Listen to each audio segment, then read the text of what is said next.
Hello everyone, आज हम discuss करेंगे किस बेसिस पर हम प्रोजेक्ट को एक्सेप्ट या फिर रिजेक्ट कर सकते हैं। तो हमारे पास नेट प्रेजेंट वैल्यू एक अप्रोच है जिसके थ्रू हम प्रोजेक्ट को या तो एक्सेप्ट कर सकते हैं या फिर रिजेक्ट कर सकते हैं। कैसे चेक करेंगे? हमने देखना है कि किसी प्रोजेक्ट से एनपीवी अगर पॉजिटिव आ रही है तो उस प्रोजेक्ट को हम एक्सेप्ट कर लेंगे। अगर एनपीवी नेगेटिव आ रही है या फिर ज़ीरो है तो उस प्रोजेक्ट को हम रिजेक्ट कर देंगे, राइट। अब सोर्सेज ऑफ पॉजिटिव एनपीवी कौन से हो सकते हैं? सबसे पहली बात, economies of scale. Economies of scale का मतलब ये है कि आपका सेल ऑफ प्रोडक्शन आपने इंक्रीज़ कर दिया है, या फिर आपकी मार्केटिंग स्ट्रैटेजीज बहुत अच्छी हैं कि आप लार्ज एरिया को कवर कर रहे हैं, लार्ज मार्केट को कवर कर रहे हैं, आपका डिस्ट्रीब्यूशन नेटवर्क बहुत अच्छा है। इन सब चीज़ों से क्या होगा, आपकी पर यूनिट कॉस्ट डिक्रीज़ हो जाएगी।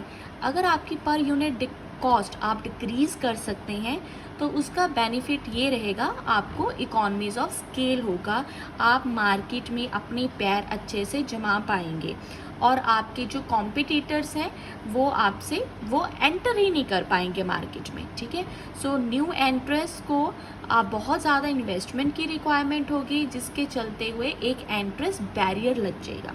एक सिंपल चीज़ है, जहाँ पर भी एंट्रेंस बैरियर होगा, मतलब कि आप जिस इंडस्ट्री में आप काम कर रहे हैं उसमें फर्म्स नहीं आ सकती, ठीक है, तो उस केस में आपकी कंपनी जो है वो पॉजिटिव एनपीए इंजॉय करेगी, राइट। और एंट्रेंस बैरियर किस तरह से हो सकता है? इकोनॉमीज ऑफ स्केल से हो सकता है या फिर प्रोडक्ट डिफ्रेंशिएशन से भी हो सकता है, ठीक है। इकोनॉमीज ऑफ स्केल में कुछ एग्जांपल्स है, like petroleum, refinery, mineral extraction, iron, steel, aluminium. ये कुछ ऐसी इंडस्ट्रीज़ हैं जहाँ पर बहुत ज़्यादा इन्वेस्टमेंट चाहिए, इसलिए हर एक फर्म इस इंडस्ट्री में एंटर नहीं होती, ठीक है। नेक्स्ट है हमारे पास प्रोडक्ट डिफ्रेंशिएशन। प्रोडक्ट आप कुछ ऐसा बना दो यूनिक कि आपका कॉम्पिटिटर आपकी प्रोडक्ट का मैच ही ना लेकर आ पाए, उसका सब्स्टिट्यूट ही ना लेकर आ पाए, तो उस केस में भी आपकी जो नेट प्रेजेंट वैल्यू है वो पॉजिटिव ही रहेगी, राइट। तो इस तरह के प्रोजेक्ट को आप क्या कर सकते हैं? एक्सेप्ट कर सकते हैं। So it will create the entry barrier. आप effective advertisement, exceptional services, innovative product, high quality, इसके थ्रू आप प्रोडक्ट डिफ्रेंशिएशन कर सकते हैं। और क्या हो सकता है? Cost advantage. कॉस्ट एडवांटेज, आप सुपर रिटर्न्स को एंजॉय कर रहे हैं। कैसे कॉस्ट एडवांटेज हो सकता है? आपकी लोकेशन बहुत फेवरेबल है, आपका कॉस्ट के ऊपर कंट्रोल है, ठीक है, मोनोपोलिस्टिक एक्सेस है किसी मटेरियल के ऊपर जो कि किसी और कंपनी के पास नहीं है, ठीक है। इससे भी आपकी नेट प्रेजेंट वैल्यू पॉजिटिव आ जाएगी। Marketing reach. मार्केटिंग रीच का मतलब कि आप कितनी मार्केट को कवर कर सकते हैं। तो कुछ इंडस्ट्रीज़ हैं, कुछ कंपनीज़ हैं, जैसे कि एवॉन है, HUL है, हिंदुस्तान यूनिलीवर है, इनका डिस्ट्रीब्यूशन नेटवर्क इतना अच्छा है कि ये बहुत लार्ज मार्केट एरिया को कवर करती है, जिससे ज़्यादा कस्टमर बेस है इनका और ये अच्छे रिटर्न्स को इंजॉय करती है, ठीक है।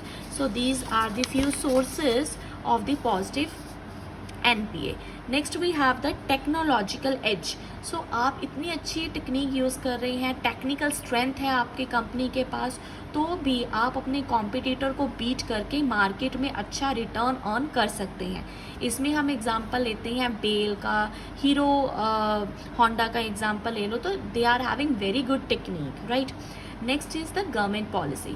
तो कई बार गवर्नमेंट की पॉलिसी ही ऐसी आ जाती है कि किसी पर्टिकुलर इंडस्ट्री में एंट्री बैरियर लग जाता है, जैसे कि गवर्नमेंट ने लाइसेंसिंग को मैंडेटरी कर दिया, तो लाइसेंस लेने के लिए भी एक आपको प्रोसीजर से निकलना पड़ेगा, ठीक है। तो कई बार कंपनीज़ के पास इतने रिसोर्सेज नहीं होते या फिर वो लाइसेंसिंग के नॉर्म्स को मीट नहीं कर पाती, तो उनको इंडस्ट्री में एंटर नहीं होने दिया जाता। तो इस तरह से इंडस्ट्री में एंट्री बैरियर लग जाएगा। इसके अलावा गवर्नमेंट टैक्सेस को इंक्रीज़ करके भी एंट्री बैरियर को क्रिएट कर सकती है।